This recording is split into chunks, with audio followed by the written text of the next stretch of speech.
Trust और school में क्या डिफरेंस है? कहीं ना कहीं आप शायद तराश लोगे किसी हीरे को, वो कल को आपको दुआएं देगा।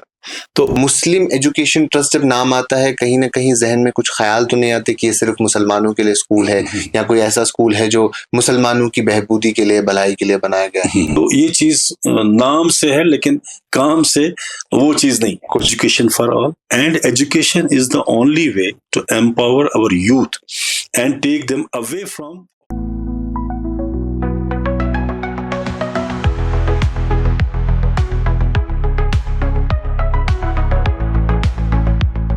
चॉक एंड टॉक के एक और शुमारे में आप तमाम नाज़रीन का इस्तकबाल।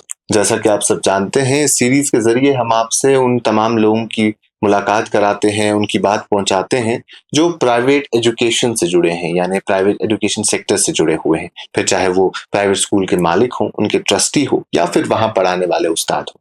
इसी सिलसिले में आज हमारे साथ मौजूद हैं मोहम्मद यूसुफ जरगर साहब, जो मुस्लिम एजुकेशन ट्रस्ट के ट्रस्टी हैं और चेयरमैन है। ये पेशे से एक एग्रीकल्चर साइंटिस्ट हैं। कई वक्त तक ये स्कॉस्ट के साथ मुंसलिक थे और हाल ही में तकरीबन 3 से 4 साल पहले इन्होंने मुस्लिम एजुकेशन ट्रस्ट की बतौर ट्रस्टी और चेयरमैन बागडोर संभाली है। तो इस इंस्टीट्यूट के बारे में इनसे तफसीलन बात करते हैं। जरगर साहब, पहले बहुत इस्तकबाल आपका हमारे इस प्रोग्राम में। बहुत बहुत शुक्रिया आपका।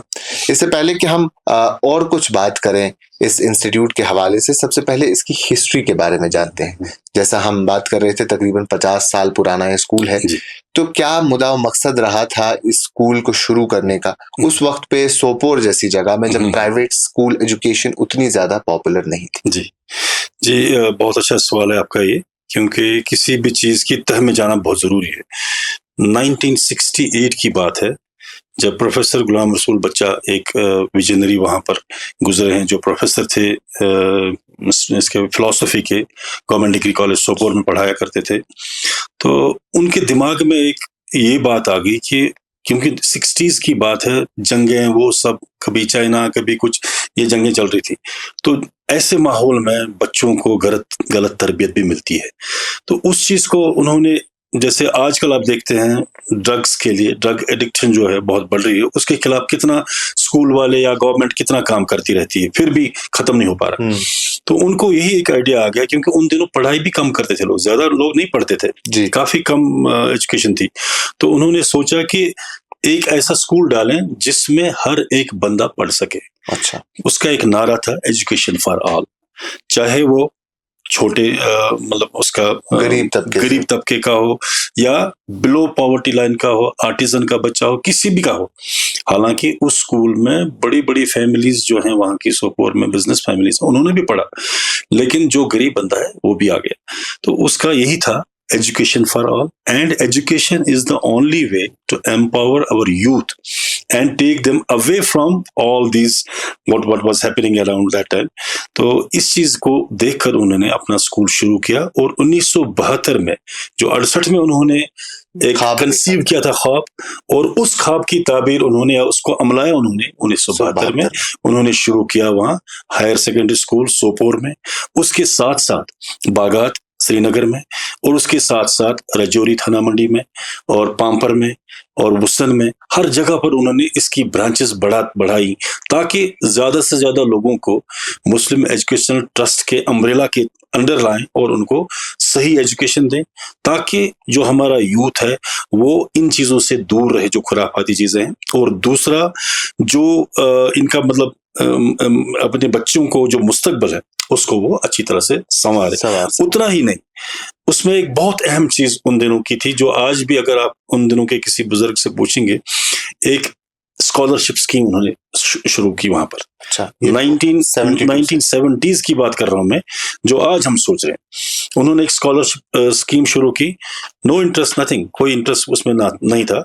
बच्चा आएगा, कोई भी अपना एजुकेशन के लिए, हायर एजुकेशन के लिए जाएगा, कोई डिग्रीज के लिए, MBBS के लिए, BBSc के लिए, एग्रीकल्चर के लिए, हॉर्टिकल्चर, किसी भी चीज के लिए, he would take loan from Sopore, उसको वापस देगा। फिर कई लोगों ने दिया, कई ने नहीं दिया।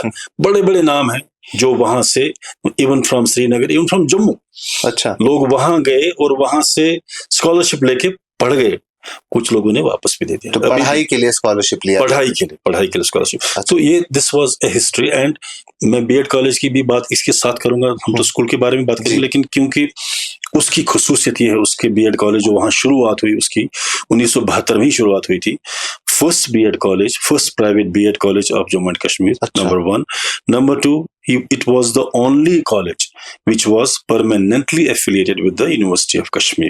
यानी उसमें आपको हर साल इंस्पेक्शन फीस भरने की जरूरत नहीं, because you are a permanent entity of university of Kashmir.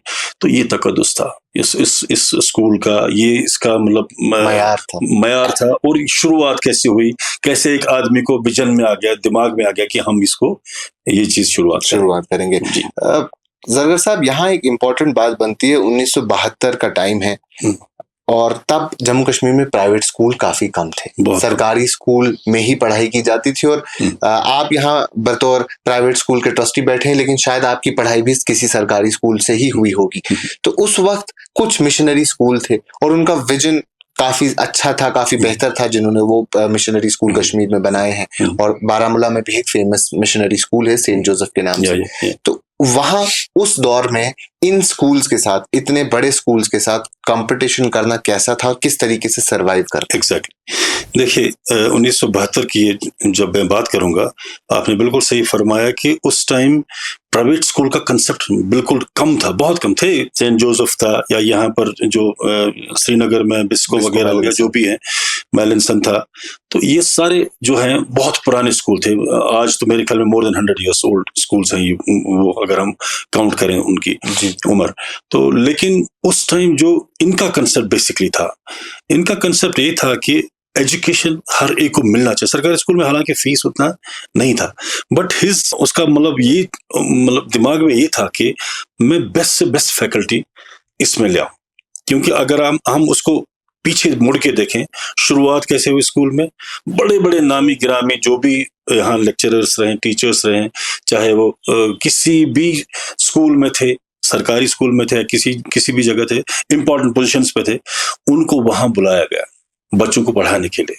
मतलब काफी बहुत सारे नाम हैं, मैं नाम नहीं गिनना चाहता हूं, लेकिन बहुत सारे बड़े बड़े पर्सनैलिटीज हैं जो वहां पर आकर स्कूल को एस्टैब्लिश किया, अच्छी एजुकेशन दी, एज कंपेयर टू सरकारी स्कूल जहां पर not that much seriousness, education में इतनी सीरियसनेस नहीं थी जितना कि उसमें था। और एमईटी स्कूल ने बड़े बड़े लोग पैदा किए, doctors, engineers, even politicians, even मतलब बिजनेसमैन ऑल्सो, बड़े बड़े लोग इस वक्त मतलब एमईटी की वजह से हैं, जो एमईटी के जो प्रोडक्ट्स हैं। तो क्योंकि उस टाइम और कुछ था ही नहीं, और कुछ नहीं था उनके पास। So this became a big name because of a person also, and because of non entities, जो दाएं बाएं कोई नहीं था उसमें। तो ये चीजें उसको मतलब डिफरेंशिएट करती हैं with other schools that time जो एग्जिस्ट करते थे। जरगर साहब, आपसे और बात करेंगे, लेकिन यहाँ हम रुकते हैं एक छोटे से वक्फे के लिए।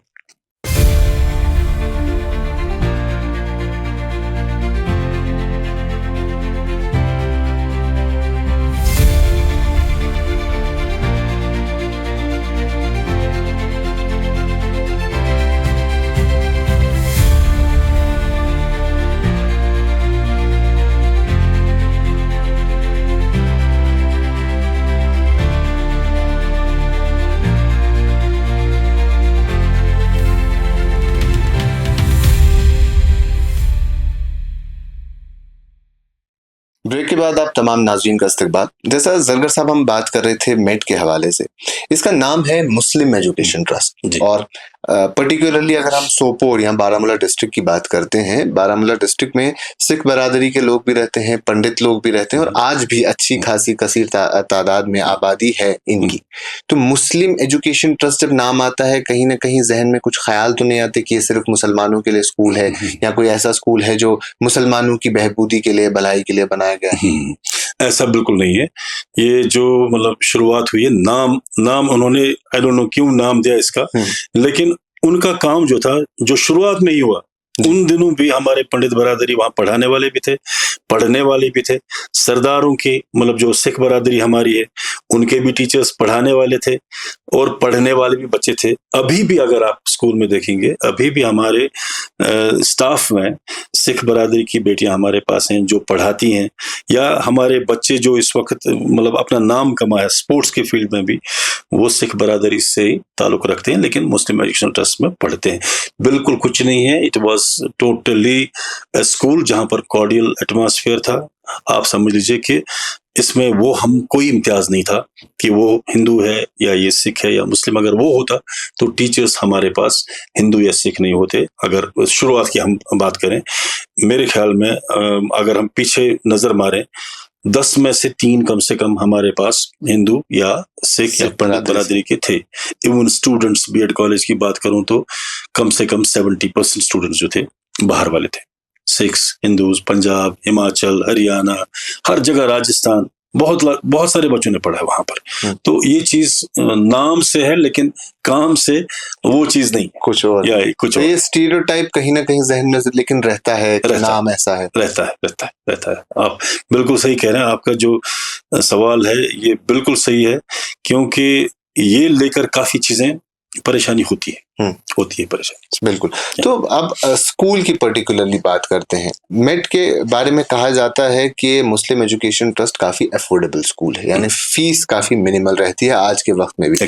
तो वो अफोर्डेबिलिटी तो स्टूडेंट के लिए है, लेकिन फिर मुस्लिम एजुकेशन ट्रस्ट अपना खर्चा कैसे पूरा करता है? वो किस तरीके से सरवाइव कर पा रहा है पिछले 50 से ज्यादा साल से? देखिए, सबसे बड़ी बात इसमें जो है, हम नंबर्स पे बिलीव करते हैं। Even if we have more number of students तो पैसा ज्यादा फ्लो होगा, चाहे हम मिनिमल फीस ही क्यों ना लें।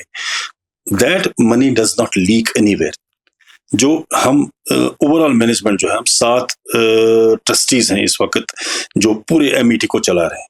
चेयरमैन साहब हमारे यहीं पे श्रीनगर में रहते हैं, रफी साहब हैं, जो एक्स डायरेक्टर एजुकेशन रह चुके हैं। He is the chairman of the whole MET, Muslim education trust. तो इसमें 2 स्कूल चल रहे हैं, कॉलेज चल रहा है, ट्रस्टी 7 हैं, कोई तनख्वाह नहीं लेता है, कोई ट्रस्टी तनख्वाह नहीं लेता। तो अगर आप 10-20 हजार ही रुपए दे देते, आपके पास पहले ही 1.5 लाख रुपया बच गया। आप नहीं देते हैं। यू वोंट बिलीव कि अगर हम चाय भी पियेंगे, कहीं जाएंगे भी, हम अपने पैसे से सब कुछ करते हैं। तो ये एक चीज वहां पर बच जाती है। दूसरा, जो हमारा जो स्कूल का जो स्टाफ है, वो भी मतलब उतना ज्यादा मैं नहीं कहूँगा कि तनख्वाह हम दे पा रहे हैं उनको, तनख्वाह उतना हम नहीं दे पा रहे हैं उनको। तो लेकिन at the same time I'll tell you honestly that we have the best faculty. जो डिस्ट्रिक्ट बारामूला की अगर हम स्कूलों की बात करें, we have the best faculty, because हमारी सिलेक्शन क्या होती है, हम दाएं बाएं नजर मारते हैं कि कौन टीचर जो है सबसे बेस्ट है, जो पब्लिक में भी उसकी मशहूरी है, जो बच्चों को भी अच्छी एजुकेशन देता है और बच्चे उसके आगे जाकर निखर जाते हैं। तो उन लोगों को हम यहाँ आते हैं। तो ट्रस्ट का जो है, आप समझ लो नो प्रॉफिट नो लॉस पे चल रहा है इस वक्त। जो हमारा पैसा वहां से आता है, उसका 80% जो पैसा है that goes in the salaries. बाकी जो 20% है, 15 to 20% हम उसको अपकीप करने में लगाते हैं। And being a trust, there are some people जो खुद आते हैं सामने, खर्च करते हैं ट्रस्ट पर, क्योंकि उनको लगता है कि इस ट्रस्ट में गरीब गुरबात ज्यादा पढ़ते हैं, तो इनके पास इतना पैसा नहीं है कि ट्रस्ट पे लगा दें या स्कूल पे लगा दें। तो सम पीपल कम, फिलैंथ्रोपिस्ट बहुत है हमारे पास, बहुत अच्छे लोग हैं।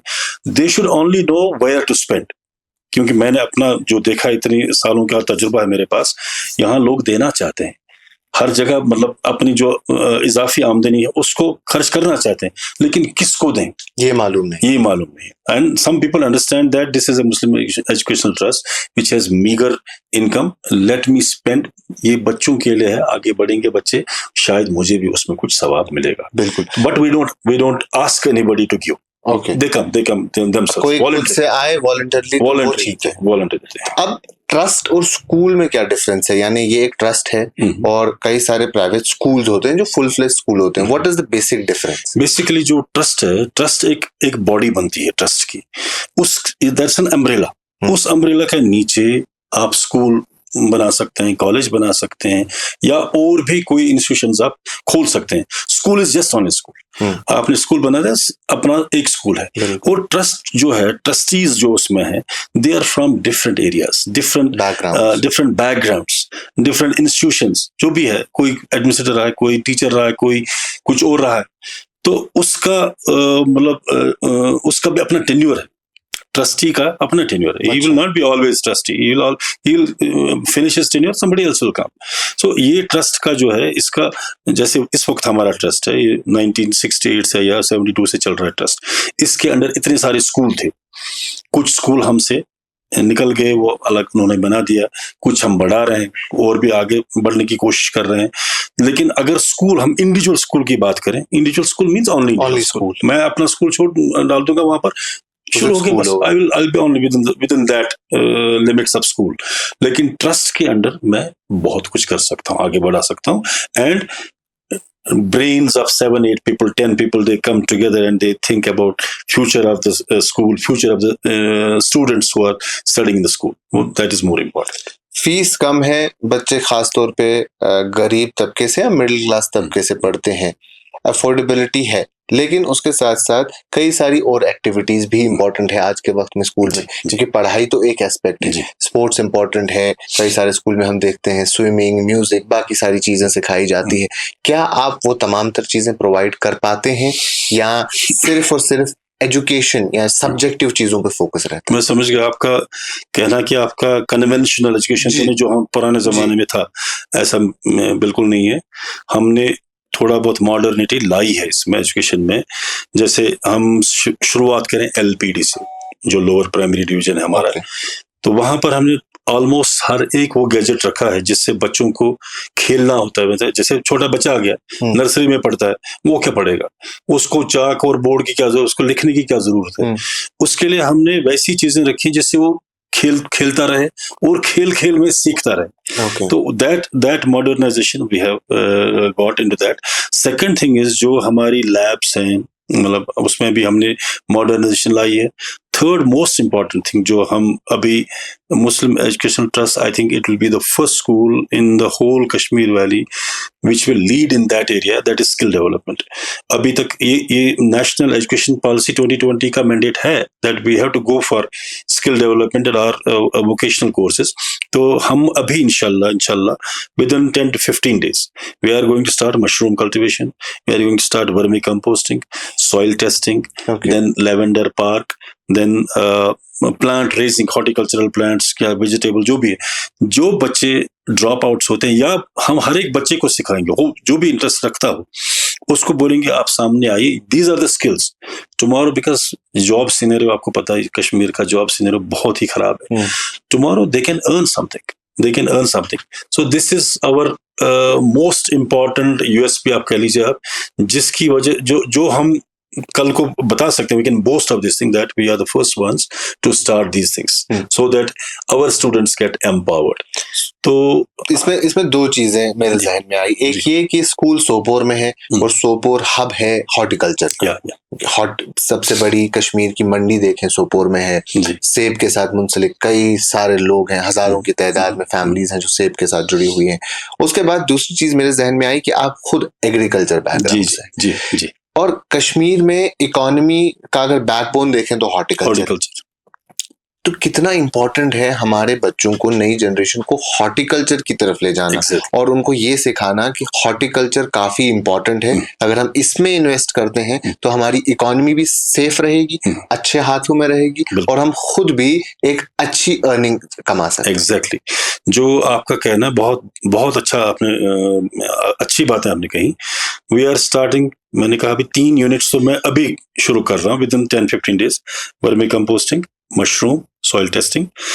चौथा जो हम ऐड कर रहे हैं, जो हॉर्टिकल्चर की आपने बात कही, बच्चों को सिखाया जाएगा कि नर्सरी रेजिंग कैसे करते हैं। जैसे इस वक्त एक पौधा जो है, हॉर्टिकल्चर की बात करें, 350 रुपये 400 रुपये का एक पौधा आता है, उसको रेज करने में 1-2 साल लगते हैं। बच्चों को वो भी सिखाया जाएगा। Not only that, vegetable seedlings कैसे कल्टिवेट करते हैं, फ्लोरिकल्चर की सीडलिंग्स कैसे हम कल्टिवेट करते हैं, या फ्लोरिकल्चरल ट्रीज कैसे हम कल्टिवेट करते हैं, इवन बैकयार्ड पोल्ट्री, ये भी हमारे जहन में 1 साल के अंदर इंशाल्लाह ये सारी स्किल डेवलपमेंट जो भी हमारी स्कीम्स हैं, because I am associate with agriculture, तो मेरा बैकग्राउंड एग्रीकल्चर है, तो मेरा फायदा कुछ होना चाहिए स्कूल को भी, बच्चों को भी, ताकि वो अपने पैरों पे खड़े हो सकें। क्योंकि हर एक बंदा एमबीबीएस नहीं करता, हर एक बंदा बीबीएससी नहीं करता, बीएससीजी नहीं करता।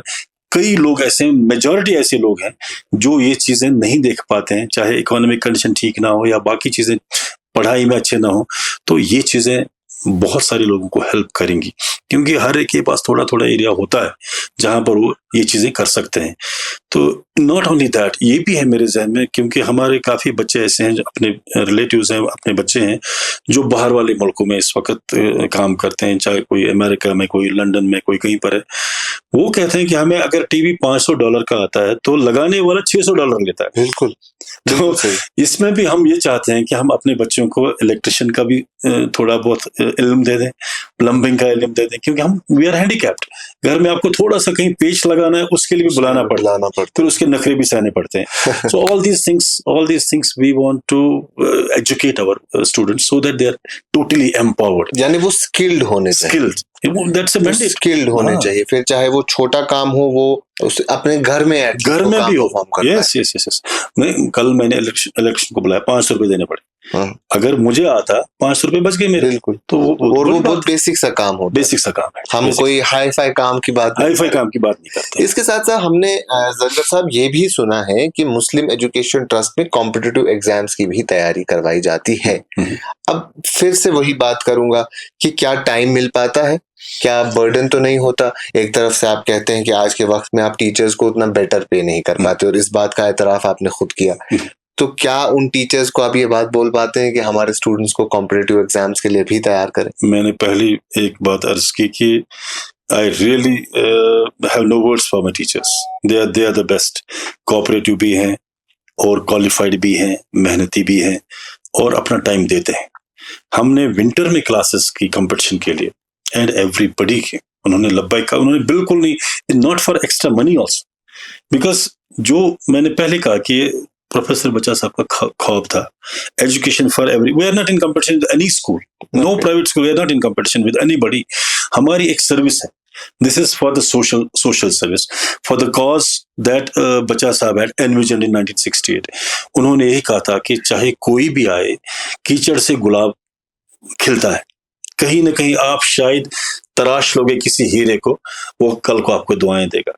तो वही हमारे टीचर्स जो इस चीज को, इस मैसेज को समझते हैं, इसलिए कभी भी इन्होंने हमारे साथ इस चीज पे डिस्कस ही नहीं किया कि हमें एक्स्ट्रा बर्डन है या वो है ये, even not for extra money also for coaching. तो दैट डजंट मीन कि we will ride on them and we will not pay them anything. This is my always, जो मेरा बिलीफ है अपने टीचर्स के साथ, हमेशा बोलता हूं मैं, we want more admissions, whatever extra money comes, it is yours. We are not going to spend on our own pockets and everything, but it is for you and the development of the institution. तो ये चीजें हैं competition में, जहन में है, because it's a mission. जो school हमारा है, it's a mission. It's not that कि मैं इसे कमाऊंगा। I told you 7 trustees, we don't earn out of it. We don't earn anything. जैसे बाकी प्राइवेट स्कूल है, उनका बाज़ाब्ता हिस्सा है, जो वहाँ मैनेजमेंट है उनका अपना हिस्सा है, they are private, they are काम करते हैं, उनका काम नौकरी है। ये हर एक का, मैंने कहा ये सोपोर क्या, बारामूला, श्रीनगर, हर एक बंदे का स्कूल है, because people have contributed across the states for the development of Muslim educational trust. कितना टेन्योर होता है एक ट्रस्टी का मुस्लिम एजुकेशन ट्रस्ट में? 5 years, extendable by 2 years more, at the most 7 years। तो उसके बाद नए लोग आएंगे, और ट्रस्टी की सिलेक्शन भी एक मैनेजमेंट बॉडी, दूसरी मैनेजमेंट सिलेक्शन कमेटी करती है कि ये आदमी इसमें आ सकता है या नहीं आ सकता है। नॉमिनेशन पब्लिक करती है। अच्छा, people will nominate that Falana is a good person, he can be a good trustee. Then if 10-20 nominations are there, then there will be discussion among us themselves that this is this thing, this is background क्या है, on that basis you get into the trust तो हर 5 से 7 साल के बाद एक नया trustee आता है, नए विजन के साथ और नई तब्दीलियां भी एग्जैक्टली। ये हमारा था अभी 2020-21 से ये शुरू हो गया। अदरवाइज इससे पहले कुछ अलग था scenario, that I will not discuss. लेकिन अब ये जो है it has totally becomed a public enterprise, public इदारा जो है ये अब बन चुका है, यानी लोगों का स्कूल है। Everybody has a stake and he can question me कि आपने ये गलत क्यों किया। एवरीबडी। मौजूदा वक्त में कितने स्टूडेंट्स पढ़ते हैं Muslim education trust Sopore school? 1300 plus है। 1300 प्लस। कितने टीचर्स हैं जो उन्हें पढ़ाते हैं? टीचर्स अराउंड 70 हैं, 70 से 80 टोटल जो non teaching and all everything combined together 70-80 तक है। बेसिक फैसिलिटीज के अलावा क्या कुछ एक्स्ट्रा करते हैं आप जिससे हम डिस्टिंग्विश करें कि ये स्कूल बेहतर है? या मैं आज के वक्त में सोचूं कि मेरा बच्चा, मेरा भाई, मेरी बहन इस स्कूल में पढ़नी चाहिए? देखिए, उसमें 2-3 चीजें मैं कहूँगा। एक तो पहले मैंने अर्ज किया कि पैशन जो हमारे टीचर्स का या मैनेजमेंट का पैशन है, हमारा बच्चा पढ़े, पूरा उस पर जोर है कि हमारा बच्चा जो है अच्छी तरह से पढ़े। दूसरा जो है, हमारे पास लड़कियां भी हैं, लड़के भी हैं, लेकिन दोनों अलग अलग हैं। उनकी क्लास अलग है, इनकी क्लास अलग है, बिकॉज यू कैन अंडरस्टैंड कि आजकल का जमाना थोड़ा उल्टा है। तो उस चीज का उस स्कूल में ख्याल रखा जाता है कि बच्चे गलत रास्ते पे ना जाएं। ये हमारी दूसरी यूएसपी है। तीसरा ये है कि वी हैव ह्यूज ग्राउंड। बच्चा खेल सकता है, कूद सकता है छुट्टी में, मतलब जो भी है लंच पीरियड में जहां मर्जी जा सकता है।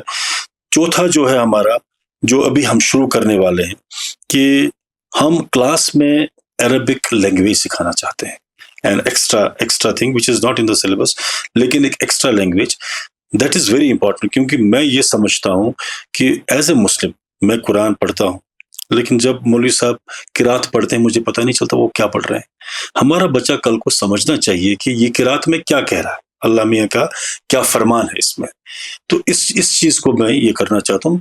These are some things. या बाकी जो अभी मैंने अर्ज किया आपको कि हमारे स्किल डेवलपमेंट या वोकेशनल कोर्सेज हैं, उसको स्टार्ट कर रहे हैं। This will definitely have an edge over other schools. ये डिफरेंशिएट करेगा हमारे स्कूल को as compared to the rest of the schools जो दाएं बाएं हमारे पास जो भी स्कूल्स हैं वहां पर। मैं ऐसी चीजें इसलिए पूछ रहा हूँ क्योंकि यूजुअली जब हम एक low budget middle class friendly school की बात करते हैं, वहां ज्यादा एम्फेसिस, ज्यादा फोकस आपकी एकेडमिक्स पे होता है, और उसके अलावा जो एक्स्ट्रा करिकुलर एक्टिविटीज हैं उससे कहीं ना कहीं बच्चा जरूर महरूम रहता है। और ये छोटे प्राइवेट स्कूल्स में यूजुअली होता है। जिम स्कूल है महलन अक्सर, और वो फिर किसी बड़े प्राइवेट स्कूल के बच्चे के साथ कॉम्पीट नहीं कर पाता है, फिर चाहे वो स्पोर्ट्स हो, म्यूजिक हो, स्विमिंग हो, अंग्रेजी की फ्लुएंसी हो, प्रोनाउंसिएशन, उन चीजों में लैक करता है, कंप्यूटर की नॉलेज में लैक करता है।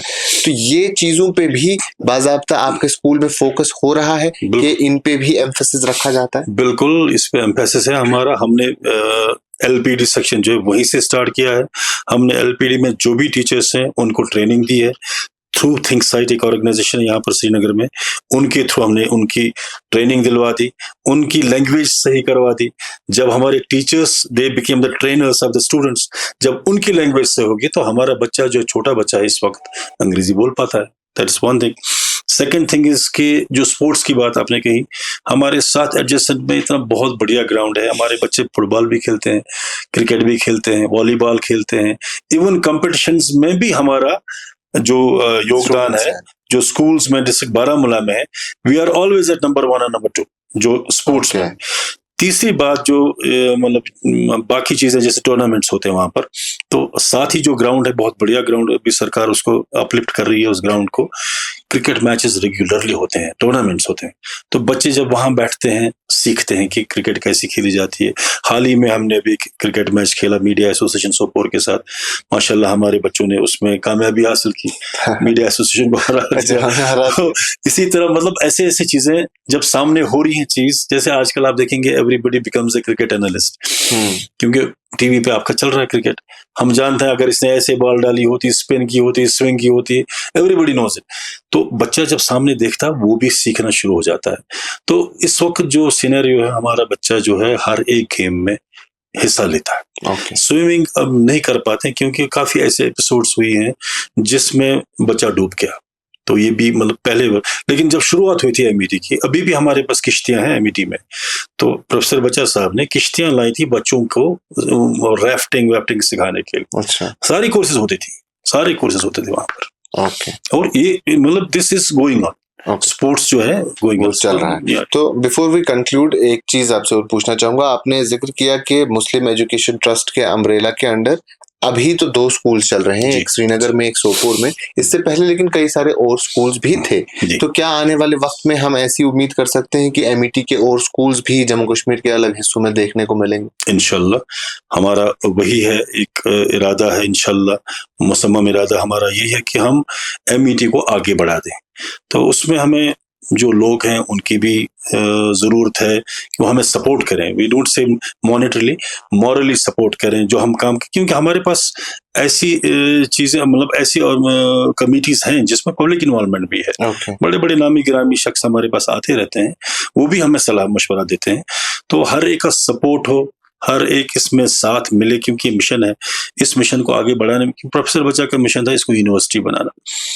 अब ये चीज मैं आपसे पूछना चाहता हूँ, तकरीबन 50-55 साल हो चुके हैं आज, तो ये ट्रस्ट एक यूनिवर्सिटी, एक कॉलेज में तो तब्दील हो गया होना चाहिए था। एग्जैक्टली होना चाहिए था, लेकिन आपको पता है 1990 के बाद नामुनासिब हालात भी हो गए, काफी प्रॉब्लम्स हो गई, जिसकी वजह से, क्योंकि एमईटी को जलाया भी गया उन दिनों 90s में, आग भी लग गई, फ्लड भी आ गया, काफी नुकसान हो गए, काफी किस्म की चैलेंजेस जो है हमने फेस किए हैं, लेकिन कभी न कभी इंशाल्लाह हमें उम्मीद है कि यूनिवर्सिटी बन जाएगी है, क्योंकि आज प्रोफेसर बच्चा का ख्वाब है, वो इंशाल्लाह शर्मंदा ताबीर हो जाएगा। चले, बहुत शुक्रिया जरगर साहब हमसे बात करने के लिए। अब ये इंटरव्यू में बस एक सवाल पे कंक्लूड करूंगा, क्योंकि जैसा इन्होंने कहा, मुस्लिम एजुकेशन ट्रस्ट पिछले 50 साल से जायद वक्त से सोपोर में चल रहा है, तो हम ये सवाल जरूर अपनी ऑडियंस से भी पूछना चाहेंगे कि क्या कुछ उनका एक्सपीरियंस रहा है, खास तौर पे वो तमाम तर लोग जो डिस्ट्रिक्ट बारामूला से ताल्लुक रखते हैं और सोपोर से ताल्लुक रखते हैं, वो अपने तासुरात इस प्रोग्राम के हवाले से जरूर शेयर करेंगे। अभी के लिए इतना ही, बाकी तमाम मजीद मालूमात के लिए आप बने रहें कश्मीर लाइफ के साथ।